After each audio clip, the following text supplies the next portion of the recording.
खट्टर ने जिले के अपने 3 दिन के दौरे के पहले दिन भिवानी के खडक गांव कला गांव में जनता से बात की और यहां पर एक संवाद के दौरान, एक सवाल के दौरान उन्होंने जवाब देते हुए कोर्ट के जज पर टिप्पणी कर दी। इसको लेकर एक वीडियो भी सामने आया जिसपे वो कह रहे थे कि वो हल हो जाएगी, चिंता मत कीजिए, एक जज है, उसके माथे में कुछ गड़बड़ है, ठीक करेंगे उसको। बीजेपी के नेता, मंत्री, मुख्यमंत्री क्या अदालतों को, जजों को अपने इशारे पर चलाना चाहते हैं? सरकार की मंशा के खिलाफ अगर कोर्ट कोई फैसला दे दे तो सार्वजनिक तौर पर जजों की आलोचना करना शुरू कर देते हैं। ये वही लोग हैं जो विपक्ष को ये दलील देते हैं कि अदालत का सम्मान करना चाहिए। ये वही लोग हैं जो कहते हैं कि अदालत से क्लीन चिट मिली है, इसलिए अब कोई सवाल नहीं कर सकता। आखिर ऐसा क्यों है कि अदालत के सम्मान की बात करने वाले बीजेपी के नेता अदालत की सुनने को तैयार नहीं है? एक तरफ कानून मंत्री किरण रिजिजू हैं जो रिटायर्ड जजों को धमकाने वाले लहजे में बयान देते हैं, दूसरी तरफ कॉलेजियम पर कोर्ट को लेकर सार्वजनिक मंच से टिप्पणी कर देते हैं। दूसरी तरफ बीजेपी के मुख्यमंत्री हैं हरियाणा के मनोहर लाल खट्टर जो जज का दिमाग ठीक करने वाला बयान दे देते हैं। आखिर बीजेपी के भीतर अदालत को लेकर ये असम्मान क्यों? बोलता हिंदुस्तान पर मैं हूं आपके साथ बिरसा शाकिर अली बेग। हरियाणा के सीएम मनोहर लाल खट्टर एक बार फिर अपने विवादित बयानों की वजह से चर्चा में है। खट्टर के बयान के बाद अब कांग्रेस उन पर हमलावर है। दरअसल सीएम खट्टर ने भिवानी में एक कार्यक्रम के दौरान हाईकोर्ट के जज को लेकर टिप्पणी की।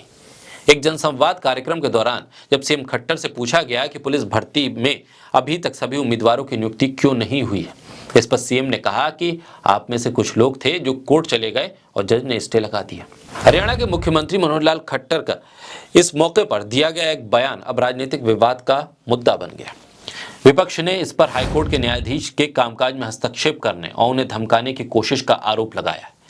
खट्टर ने जिले के अपने 3 दिन के दौरे के पहले दिन भिवानी के खडक गांव कला गांव में जनता से बात की और यहां पर एक संवाद के दौरान, एक सवाल के दौरान उन्होंने जवाब देते हुए कोर्ट के जज पर टिप्पणी कर दी।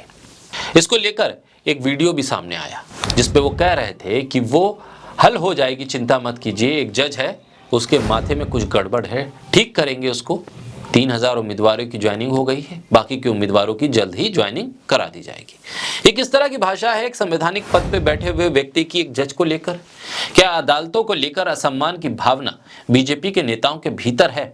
लेकिन सारे नियम और कायदे कानून, तमाम प्रवचन विपक्ष के नेताओं को लेकर है। अगर बीजेपी के किसी नेता को किसी मामले में क्लीन चिट मिल जाए तो फिर उसका ढिंढोरा ऐसे पीटा जाता है कि जैसे अब उस पर सवाल उठाने वाला देशद्रोही हो गया। लेकिन अब जब हरियाणा में एक जज का फैसला है और जज के इस फैसले पर हरियाणा के मुख्यमंत्री भरी सभा में ये कह देते हैं कि जज का दिमाग ठीक करना है, इस भाषा को कैसे लिया जाए? क्या यह अदालत की अवमानना नहीं है? क्या अदालत को इस पर संज्ञान नहीं लेना चाहिए? लेकिन ऐसे में हरियाणा के मुख्यमंत्री की तरफ से दिए गए इस बयान पर केंद्र में कानून मंत्री कुछ क्यों नहीं बोलते? आखिर बोले भी तो कानून मंत्री कैसे बोले, क्योंकि कानून मंत्री खुद सार्वजनिक मंच पर, टीवी चैनल्स पर जजों की आलोचना कर रहे हैं, पूर्व जजों को धमका रहे हैं, ऐसा मत बोलिए, ऐसा मत कहिए, ये मत कीजिए।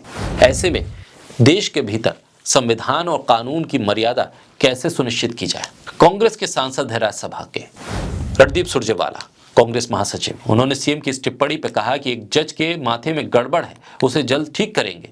ये बयान दम्भपूर्ण है और हाईकोर्ट के जज के काम में दखल अंदाजी है, ये धमकी है। उन्होंने कहा कि तत्काल चीफ जस्टिस को सीएम को कंटेम्प्ट ऑफ कोर्ट का नोटिस देने और सीएम की ओर से न्यायपालिका से माफी मांगने की मांग की। हालांकि इसको लेकर अभी तक मनोहर लाल खट्टर या भारतीय जनता पार्टी ने कोई प्रतिक्रिया नहीं दी। ये पहला मौका नहीं है जब सीएम मनोहर लाल खट्टर की तरफ से कोई विवादित बयान आया। इससे पहले हरियाणा के मुख्यमंत्री खट्टर कश्मीर से हरियाणा के लिए बहू लाने का बयान देकर फंस गए थे। इस बयान को लेकर दिल्ली महिला आयोग ने सीएम खट्टर को नोटिस तक भेजा था। हालांकि कांग्रेस नेता राहुल गांधी समेत कई बड़े नेताओं ने सीएम खट्टर के बयान की निंदा की थी। ऐसे में बात बात पर बयानबाजी की आदत जिन नेताओं को है वो दरअसल उस दायरे को भूल जाते हैं कि उन्हें टिप्पणी कहाँ करनी है और किसको लेकर करनी है। ऐसे में राजनीतिक हनक और सत्ता की हनक और पावर कि सब कुछ कर देंगे और सब कुछ हमारे हिसाब से होगा, इसी अहंकार के चलते नेताओं की भाषा बदलती है और फिर अदालत भी इस दायरे में आ जाती है।